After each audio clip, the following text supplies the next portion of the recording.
Joy University, best emerging university in South India. For admissions, contact. First నుంచి కూడా అది బిడివి అంటారో కంగారు అంటారో అది చెప్పలేను కానీ ఇండస్ట్రీ వచ్చిన దగ్గర నుంచి కొత్త కొత్త మనుషులు రకరకాల మనుషులు వీళ్ళందరినీ చూస్తుంటే ఒక చిన్న ప్రపంచంలోంచి ఇంత ప్రపంచంలోకి వచ్చేసాను. రంగుల ప్రపంచం. అది ఎవరితో ఏం మాట్లాడితే ఏం తప్పు జరుగుద్దో. ఎందుకంటే మా ఊళ్ళో చిన్నప్పుడు శుక్రవారం అంటాం మేము, శుక్రవారాన్ని. ఒక పంతులు గారితో మాట్లాడుతుంటే ఆయన అన్నారు, శుక్రవారం ఏంటయ్యా అన్నాడు. ఓ మన లాంగ్వేజ్ కూడా తప్పు ఉంది, చాలా ఆలోచించి మాట్లాడాలి. మాకు మామూలు అక్కడ, ఇక్కడ శుక్రవారం. ఈ ప్రపంచంలో ఇది ఫస్ట్ నేను నేర్చుకునే వర్డ్ శుక్రవారం. తర్వాత ఇంకో పంతులు గారితో మాట్లాడుతున్నప్పుడు జనరల్గా ఏమంటే పండుకొని, ఏం పండుకున్నావు అన్నాడు ఇంకో పంతులు గారు. మనం పడుకొని ఇప్పుడే లేచి అన్నది ఇది, ఏం పండుకున్నావు, అప్పుడు పండుకొని అనేవాడిని. ఓ ఆ రెండు ఫస్ట్ కొత్తలో నేర్చుకున్న పదాలు మాట. అప్పటి నుంచి చిన్న భయం నాకు, మాట్లాడేటప్పుడు ఏ తప్పు వస్తే ఏమి రాదురా అని అంటారేమో. అలాగా ఆ భయం అంటే ఎక్కువసేపు మాట్లాడకుండా వీళ్ళతో పుస్తకాలు నవల్స్ అన్నీ కొనుక్కొని నవల్స్ మీద చదువుకుని, షూటింగ్ ఉన్నా కూడా ఆ సీన్ చూసుకునేవాడిని. తర్వాత నవల్ చదువుకునేవాడు. నన్ను చూసిన వాళ్ళు అందరూ అనుకునేవాడు, వీడు గర్విష్ఠుడు అని. నా మనసులో ఏంటంటే నాకు తెలుసు నా తప్పేండు. ఏం మాట్లాడి మామూలుగా తమిళే కాదు తెలుగు కూడా నేర్చుకోవాలి. అసలు తమిళ సంగతి నాకు అనవసరం, ముందు తెలుగు ఒకటి వస్తే చాలన్న దీంట్లో నేను ఉండేవాడు. నేను మాట్లాడే తెలుగు కూడా తప్పే, మనకు అసలు అది కూడా రాదు కదా. అంటే నేను చదువులేదు, సెకండ్ భావంతో ఆపేసి ఇటు వచ్చేసినవాడు. తర్వాత మెట్రిక్ ఏదో నెట్టా, అది కూడా వేస్ట్. ఇంకా మా వల్ల కాల. ఇక ఇటు అనుకోకుండా బయలుదేరి వచ్చాం. సరే ప్రయత్నం చేసాం. దగ్గర 19 ఏట నుంచి పరుగులు పెట్టాను. ముఖాన్ని రాసిందో ఏమో సినిమా ఆర్టిస్ట్ అయ్యాం. కాకపోతే అంటే ఆల్మోస్ట్ ఇంటర్వ్యూలో చెప్పేసినే కాకుండా నేను ఒక్కొక్క హీరోతో నా అనుభవాలు సరదాగా చెబుతాను. రామారావు గారితో, దాసనారాయణరావు గారు డైరెక్టర్, విశ్వరూపం సినిమా. అది బాగా జరుగుతుంది, బాగా చేస్తున్నాం అందరూ. నేను, ఈశ్వరరావు, మన నారాయణమూర్తి, వీళ్ళందరూ అంటే చిన్న హీరోలాగా. రామారావు గారు మెయిన్ క్యారెక్టర్. అందులో ఆల్రెడీ మీరు ఆయన విశ్వరూపం చూస్తున్నారు బయట. అవును, అన్ని సినిమాల్లో మామూలు కాదు. ఆయన అంటే ఏంటో ముందు భయం, ఆయన దగ్గర వెళ్ళడానికి భయం ముందు. కానీ ఆయన తర్వాత పరిచయం అయ్యి అలవాటు అయిన తర్వాత ఆయనంత సరదా మనిషి ప్రపంచంలో ఎవరు లేరు. బయటికే గంభీరం. ఓ సీన్ ఆయన అంటే రామారావు గారు కాలేజీ వదిలేసి వెళ్ళిపోయి సెండ్ ఆఫ్ అది అంటారు, ఆ పార్ట్ ఇస్తున్నారు. అందరు డైలాగులు ఒక్కొక్కటి చెప్తున్నారు. నాకేమో డైలాగులు ఇవ్వాల, అందరికీ డైలాగ్ రాసి ఇచ్చేసారు. నాకు టెన్షను, ఈయన నాకు డైలాగ్ ఇవ్వలేదు. అంతకుముందు ఏదంటే ఏమంటే అన్నీ మీరే చెప్తున్నారు, మాకు కూడా ఏమన్నా చిన్న డైలాగులు అంటే సరే ఇదిగో తీసుకోండి చెప్పిచ్చేవాడు. నారాయణరావు గారు ఏమన్నారు, డే నువ్వు చెప్తున్నావు ఏంటి, సాధు అంటాడు నన్ను. ప్రసాద్ సాధు. చాలా పొడవు పేరు ఉండేది, దాన్ని ప్రసాద్ కుదించారు సాధు అని. సరే సాధు నువ్వు చెప్పేయడం కాదు సార్, వాళ్ళు డైలాగులు లేవని అంటున్నారు కదండి, వాళ్ళని కూడా ఏడ్చేవాలే, నువ్వు చెప్పు మాకు తెలుసు అన్నాడు. సరే అలాంటిది నాకు ఇంత మొక్కు. ఆయన వెళ్ళిపోతుంటే అసలు నాకు ఇవ్వాలి కదా, నాకు డైలాగ్ ఇవ్వలేదు, ఏం ఇవ్వలేదు, నువ్వు ఏం చేస్తావు అంటే ఇవ్వలేదు. చిన్న లోపల ఫీలింగ్. అంటే హరిప్రసాద్, ఈశ్వరరావు, నారాయణమూర్తి, అక్కడ ముగ్గురు ఆయన ఆర్టిస్టులు. నేను బయట ఉండే కాబట్టి నాకు ఇవ్వలేదు. చూసారా నా బుద్ధి లోపల స్టార్ట్ అయిపోయింది. సరే నా వద్దు, సాధు వెళ్ళాను. సార్ డైలాగ్, సార్ ఈ డైలాగ్ కదా అని జేబులోంచి ఒక పేపర్ ఇచ్చాడు. ఇంగ్లీషు పేజీన్నర ఉంది. ఇటు ఇటు కూడా తిప్పా. ఏంటంటే నాకా రామారావు గారికి అన్న చెప్పుబో అన్నాడు. సార్ నాకు తెలుగు సరిగా రాదు, ఇదేంటాడు బాబు నువ్వు ఇంగ్లీష్ అందరూ జనం అన్నారు బాబు కదా. నాకు తెలుసురా, ఏం చేస్తావంటే రామారావు గారిని ఆయన వెళ్ళిపోతున్నారు కదా, నీలో బాధ ఉంటుంది కదా, ఆ బాధని మా అందరూ రావాలి, మా అందరి కళ్ళలో నీళ్లు రావాలి, అందరూ చప్పట్లు కొట్టాలి, ఏం చేస్తావో చేసుకోవాలి. లోపల ఉన్న ఒక నటుడు ఉన్నాడు అప్పటికప్పుడు.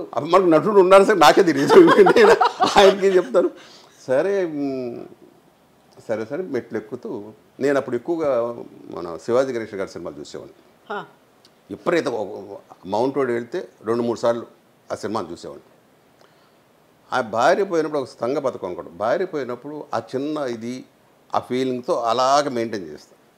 అది గుర్తొచ్చింది.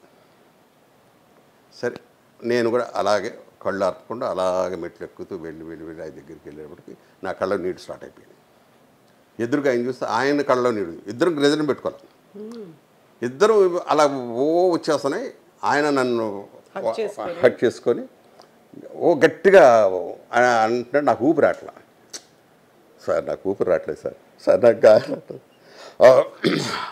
అని తీసి ఇద్దరం కళ్ళు చూసి కట్టని తర్వాత వెరీ గుడ్ బ్రదర్ మాకు 3 తెప్పించారు అనేటప్పటికి మొత్తం అందరు క్లాప్స్ టోటల్గా. అప్పుడు రాళ్ళపండి కామేశ్వరరావు గారు అని పెద్ద ఆర్టిస్ట్, ఇంగ్లీష్ ఎక్కువ నాటకాలు ఆడతారని, ఆయన అయితే దగ్గర పిలిచి రే అంటే నేను చిన్నప్పుడు చూసారా, నువ్వులో ఇంత పెద్ద ఆర్టిస్ట్ ఉన్నాను అనుకోలేదురా అంబిక, అందరూ టోటల్గా అందరూ కూడా అప్పుడు అమ్మాయ అని అనుకున్నాను నేను. నారాయణ గారిని ఒరే పాస్ అయిపోయేవరా, ఓకే నువ్వు ఏ వేషాలను వేసుకోవచ్చు ఇక నువ్వు అని ఆయన. అదే రామారావు గారితో జరిగిన ఇన్సిడెంట్. అప్పుడు తర్వాత నాగేశ్వరరావు గారితో ఒక సినిమా, అది కూడా దాసనారాయణ గారిది. నేను కొత్తవాడలో బెస్ట్ హీరోగా అప్పుడు 73లో దగ్గర 7-8 హీరోలు వచ్చాం. బెస్ట్ హీరోగా నేను వచ్చాను. పాత వాళ్ళు అక్కడే నాగేశ్వరరావు గారు వచ్చారు. గీత ఫస్ట్ సినిమా నాది. అప్పుడు నాగేశ్వరరావు గారు స్టేజ్ మీద వస్తుంటే నేను కారు మీద కడేసి కూర్చున్నా. నాకు తెలీదు అంటే అంత గొప్ప ఆయన ఈయన లేవాలి అన్నది కూడా నాకు తెలియదు. అంటే నేను గర్వం అని అది అయ్యి ఉండొచ్చు, అది కూడా తెలియదు, ఏం చూసుకుని గర్వం, కానీ లోపల భయం అన్నమాట, లేవాలా లేస్తూ కూర్చోవాలి అన్నట్టుగా ఉండింది నా పరిస్థితి. ఆయన ఇలా అంటే చూపులు ఉంటాయి కదా, ఆయన చూపులు వెళ్ళిపోయారు. లోపల నాకు పిగుతుంది, అది గుర్తొచ్చింది ఆయన స్టేట్.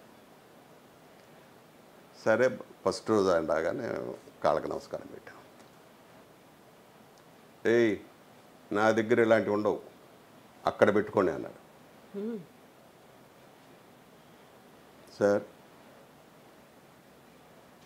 మీరంటే గౌరవం, మేము మాకన్నా వయసులో మీరు పెద్దవాడు, మేము చిన్నవాడు, ఎందుకు పెడతా ఉన్నది అన్నం, మిమ్మల్ని కాకా పడతాను కాదు, పైగా మీకు వేషాలు కూడా లేవు, మీకు ఉండే సంవత్సరానికి 1-2, నాకు సంవత్సరానికి 10-15 సినిమాలు ఉన్నాయి. ఇలాగే అన్నారు ఆయనతో. మరి ఏంటి అన్నాడు. ఈ ఇన్సిడెంట్ జరిగిందండి, అప్పుడు కూర్చున్నాను, అప్పుడు తప్పు చేశాను, ఆ తప్పు ఇప్పుడు సర్దిద్దుకున్నానండి.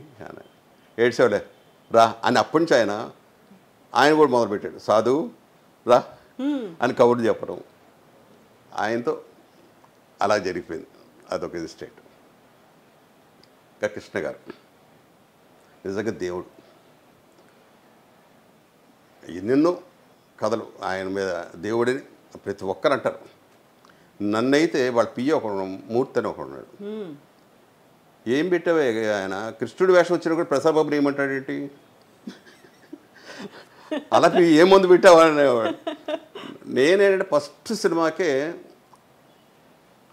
ఎలాగ ఉండాలో అలాగ మామూలు ఇలా అనేవాడిని.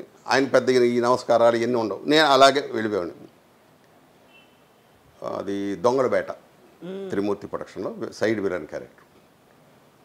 ఫస్ట్ రోజు చూసి ఆ సాయంకాలమే పొద్దున 14 నుంచి నాకు కబురు, ప్రసాద్ బాబుని పిలవండి, ఆ వేషానికి అతను పెట్టండి.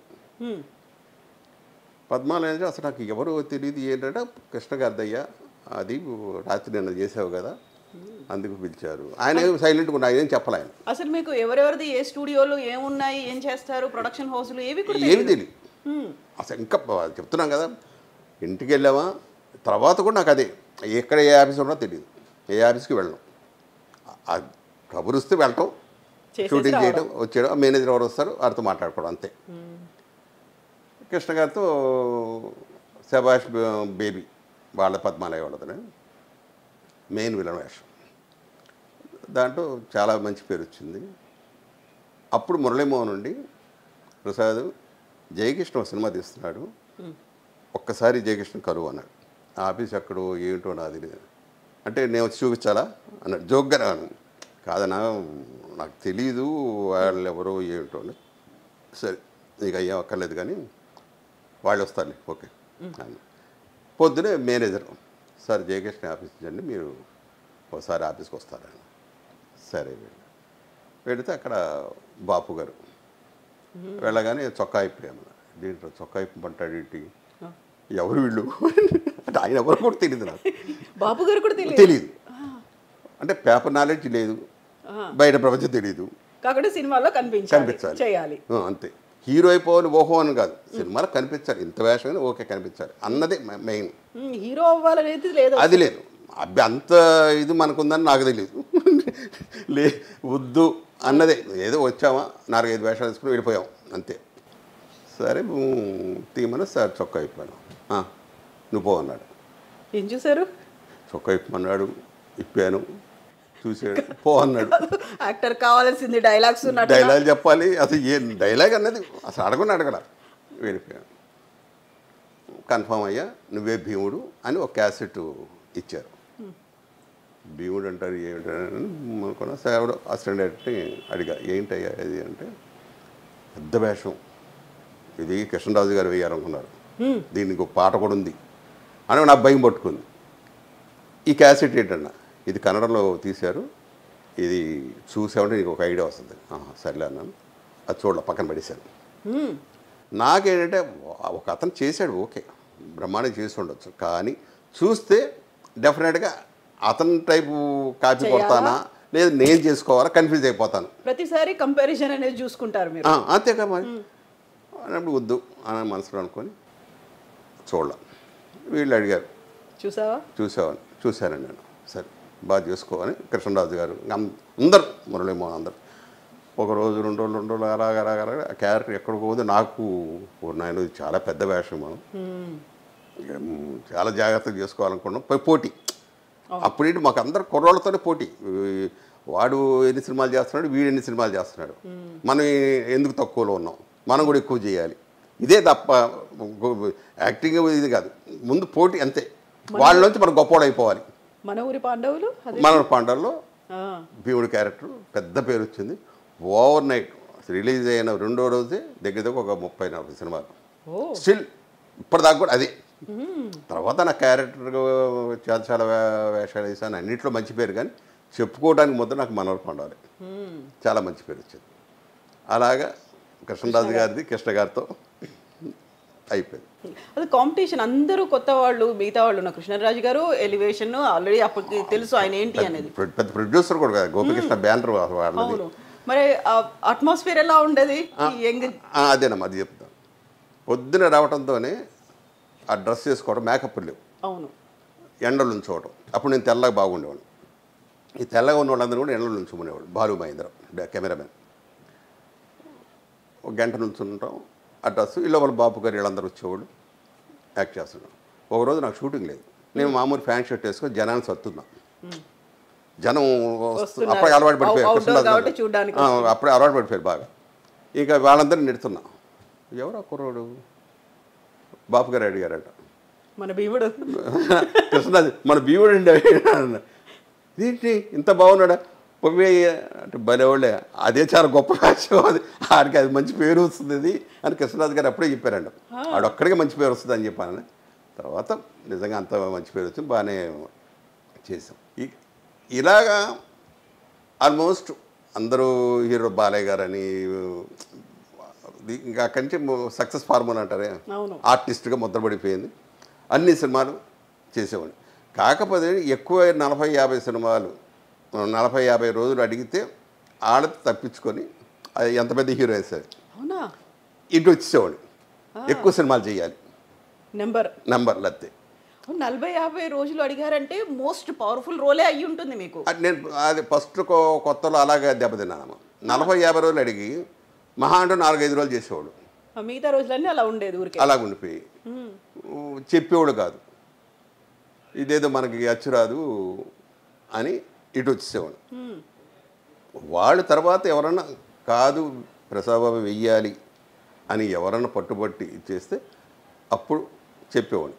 నా పరిస్థితి ఎన్ని రోజులు ఉన్నాయో చెప్పండి, కరెక్ట్గా అన్ని రోజులు నేను చేస్తాను. ఆ తర్వాత మెల్లిమెల్లిగా అందరూ జనానికి కూడా అలవాటు పడిపోయారు. ఉన్న రోజు చెప్పడం, అవి చేసుకోవడం. ఒకరోజు ఉన్నా చేసేవాడిని, గంట ఉన్నా చేసేవాడిని. అది కౌంటింగ్ రావాలి నాకు.